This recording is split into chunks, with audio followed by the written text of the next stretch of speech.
Peygamberimiz sallallahu aleyhi ve sellem aytdi: "Aksiru zikra hadimil lezzat el-maut." Lezzetlerini yo'qqa chiqaruvchi o'limni yishroq esga olasiz. Sen buni o'ylamaysan. Shu dunyoning lazzatlarini shumg'ansan. Biz buni esirib kishilar kerak. Ko'rmaymiz, eshitmaymiz.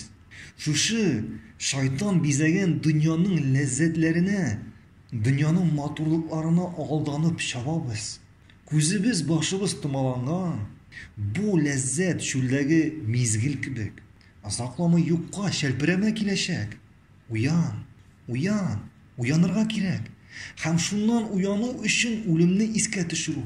Ham o'limni esga tushiru shu esirlikdan oynata, shu uyqudan uyata. Qoya yugurasin, qoya chabasin. Ko'rmaysan buni shayton seni aldalay. Bu dunyoda mangilik qolurmi deb o'ylaysan. Uyan. Qara tira-yog'ingga, ortingga qara, oldinga qara. Ko'pmi kishi endi ketdi. Ko'pmi kishining shu lazzati uzildi. Shunga ko'ra o'lim seni kutmaganda uyatmasin uchun uyan hazır. Hazır uyan ham azirlan. Ham o'zingga budilnik qo'y, o'lim ismini. Ni foyda butun kishingni, taningni sarf etirga shu kutmaganda yo'qqa chiqaradigan lazzatni jiyarashin. Ham endi shunga ko'ra uyanır uchun, lazzatlarini yo'qqa chiqarir uchun, shu lazzatlardan oynir uchun ko'proq o'limni esga tushirasiz.